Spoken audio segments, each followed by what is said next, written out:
জয়গুরু বন্ধুরা, যারা সূচিবায়ু সমস্যায় ভুগতেছেন, অর্থাৎ যাদের ওসিডি প্রবলেম আছে, যারা সন্দেহবাতিক রোগ থেকে কিছুতেই বের হয়ে আসতে পারতেছেন না, অর্থাৎ সারাক্ষণ মনের মধ্যে সন্দেহ, আজকে তাদের জন্য এই ভিডিওটি খুবই গুরুত্বপূর্ণ একটি ভিডিও হতে যাচ্ছে।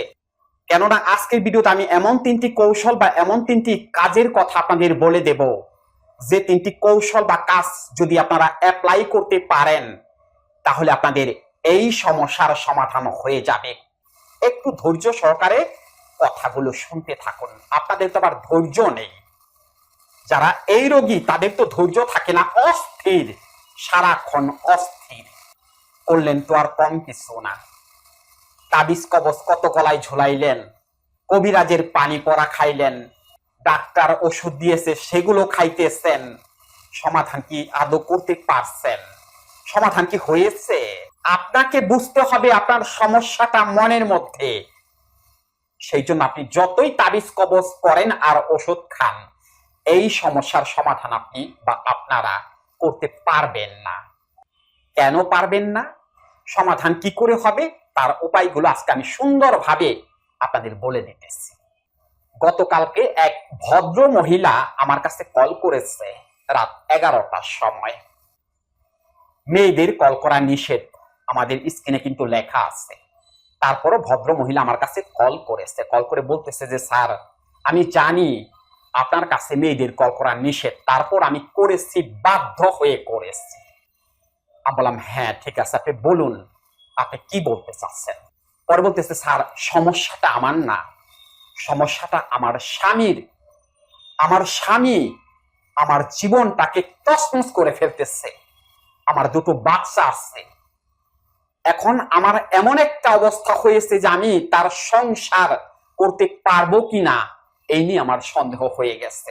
আমি বললাম আপনার স্বামীর সমস্যাটা কি, আমাকে একটু বলুন। পরে বলতেছে স্যার কি বলবো তার সমস্যার কথা, তার সমস্যার তো অন্ত নাই স্যার। একই বেড খাবার এমনও হয় স্যার, রাত্রিবেলাতে আমাকে 2-3 বার ধুতে হয়। খাবার খাইতে দিছি, সেই খাবারে কোনো সমস্যা আছে কিনা, খাবার কি করে স্যার, নাড়াচাড়া করতে থাকে অনেকক্ষণ, তারপর বলে যে এটার মধ্যে কোনো কিছু আছে কিনা। আমি বললাম কি থাকবে? পরে বলতেছে তুমি যদি আমাকে জাদু টোনা করো, এরকম যদি কোনো কিছু করে থাকো, সেই জন্য আমাকে বলো যে এর মধ্যে কিছু আছে কিনা। বলেন স্যার আমি করবো তা। স্যার ওয়াশরুমে গেলে পরে সেখান থেকে আর বের হয় না, কি করে আল্লাহ জানে আর উনি জানে। আমার সন্তান দুটো, তাদের স্কুলে টাইম হয়ে যায়, তারা ওয়াশরুমে যাবে, কিন্তু তার কোনো সারা শব্দ নেই। বাসা থেকে বের হয়েছি, তাকে নিয়েই বের হয়েছি,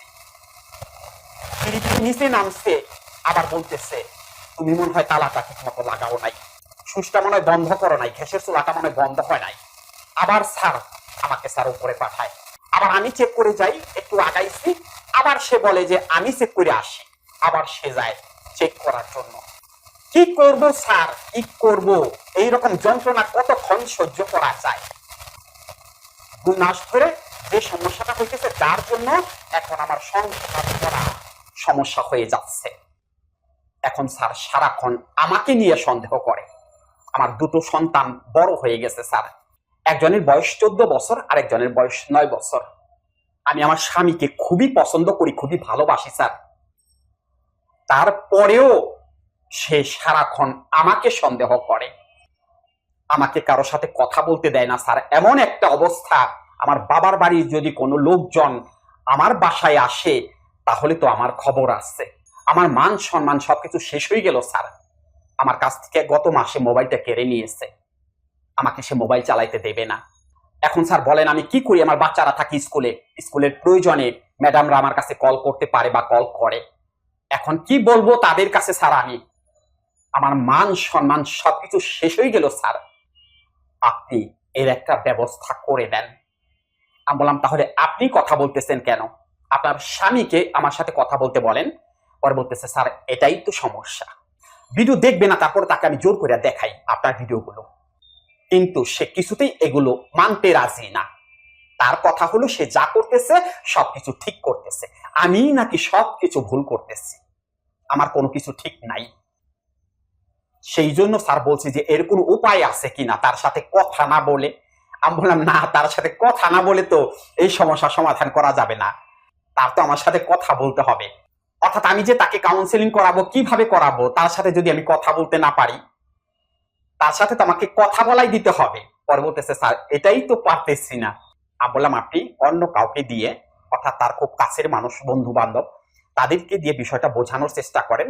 অর্থাৎ এটার সমাধান যে কাউন্সেলিং করতে হবে, এই বিষয়টা তাকে বোঝানোর চেষ্টা করেন। আমি বললাম আপনি ডাক্তার দেখাইছিলেন? পরে বলতেছে স্যার ডাক্তার কত দেখাইছি, ডাক্তার কাছে যাবে না, তারপর বিভিন্ন অজুহাত দেখায় আমি ডাক্তারের কাছে নিয়ে গেছি, ডাক্তার ওষুধ টষুধ দিয়ে দিয়েছে, কিন্তু সমাধান তো হয়নি। এখন আপনার ভিডিও দেখেছেন, আমি বুঝতে পারতেছি যে এর সমস্যাটা তো মনে, আসলে এত মন থেকে করে এগুলো, ওষুধ খেলে হবেটা কি, এটা তো আমি বুঝতে পারতেছি যে ওষুধ খেলে সমাধান হবে না। সেই জন্য তো স্যার আপনার কাছে আমি কল করেছি, একটা ব্যবস্থা আপনি করে দেন। আমি তখন বললাম যে আপনি কাউকে দিয়ে বুঝাইয়ে ওনাকে বলেন যে আমার সাথে একটু কথা বলতে, বাস 2-3 মিনিট যদি আমি তার সাথে একবার কথা বলতে পারি, তখন সে রাজি হয়ে যাবে কাউন্সেলিং করানোর জন্য। আপনি শুধু কথা বলার ব্যবস্থাটা করে দেন। পরে বলতেছে ঠিক আছে স্যার, দেখি আমি কি করতে পারি। তো এই হইছে অবস্থা। একজন সূচিবায়ু রোগী বা একজন সন্দেহবাতিক রোগী যদি কোনো সংসারে থাকে, তাহলে ভাই সেই সংসারের খবর আছে। এদের মনের সন্দেহ দূর না করা পর্যন্ত সংসারে শান্তি ফিরে আসবে না। এখন কথা হলো, এই রোগীরা কি শুধু অন্যকেই জ্বালাতন করে? এরা নিজেরা জ্বলে না? এরা নিজেরাও তো জ্বলে। একই কাজ বারবার করতেছে, এদের খারাপ লাগতেছে না? একই চিন্তা বারবার করতেছে, এদের খারাপ লাগতেছে না? এদেরও তো খারাপ লাগতেছে। এরা এরকম মানসিক যন্ত্রণায় ভুগতেছে।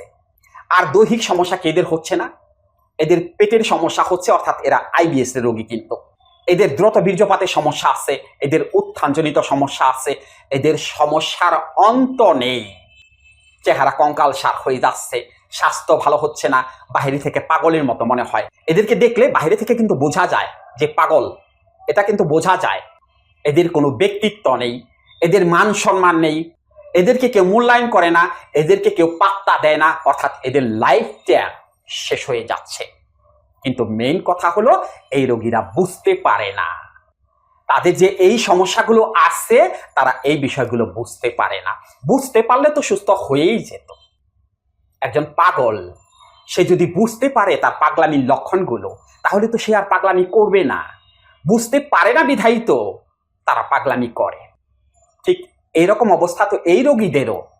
এই রোগীদের বাহির থেকে ওই রকম উন্মাদ মনে হবে না, কিন্তু এদের চাল চলন, আচার আচরণ, কথাবার্তায় সবকিছুতেই বোঝা যাবে যে এরা এক্সেপশনাল, অন্য 10 জন মানুষের চেয়ে আলাদা, এটা বোঝা যাবে। এখন কথা হলো সমাধানটা কি? আমি 3টি কৌশলের কথা আপনাদের বলে দিতেছি, বা 3টি সূত্র আপনারা অ্যাপ্লাই করবেন।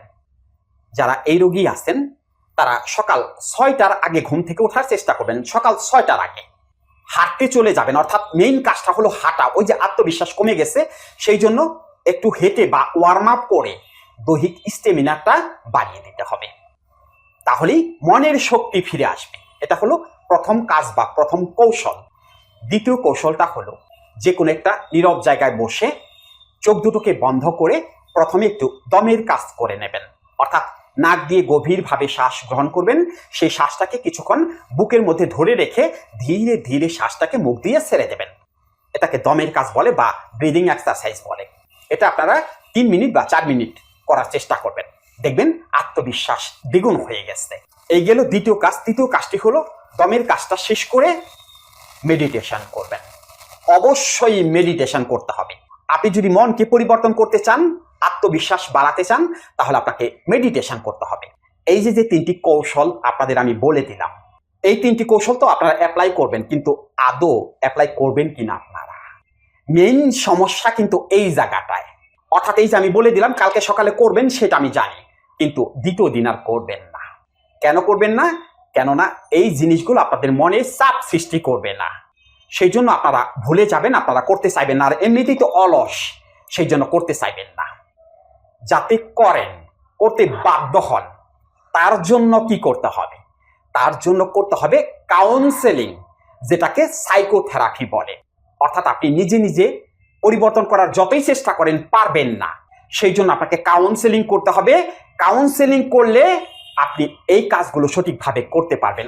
কাউন্সেলিং এর কথা কেন শুনবেন? কারণ কাউন্সেলিং টাকা দিয়ে করতে হবে, কাউন্সেলিং ফ্রি করা যাবে না। সেই জন্য কাউন্সেলিং এ যা বলা হবে আপনি তাই শুনতে বাধ্য হবেন, এছাড়া অন্য কোনো উপায় নেই। অর্থাৎ এই সমস্যার সমাধান যদি স্থায়ীভাবে করতে চান তাহলে আপনাকে কাউন্সেলিং বা সাইকোথেরাপি করতেই হবে। আমরা কিভাবে এই কাউন্সেলিং কোর্সটি করিয়ে থাকি? আমাদের কাউন্সেলিং কোর্সটি হয় অনলাইন কাউন্সেলিং কোর্স। দেশে বা দেশের বাহিরে যে যেখানেই থাকেন সেখানে একটা নীরব জায়গা বেছে নেবেন, তারপরে কানে হেডফোন দিয়ে শুধুমাত্র কথা শুনবেন, অর্থাৎ আমি কথা বলবো, আপনি বা আপনারা কথা শুনবেন। প্রতিদিন আধা ঘন্টা করে মাত্র 7টা দিন কাউন্সেলিং করা হবে। 7 দিন পরে দেখবেন মনের মধ্যে কোনো সন্দেহ, ডর, ভয়, দুশ্চিন্তা থাকে কিনা, নিজেরা পরীক্ষা করে দেখবেন।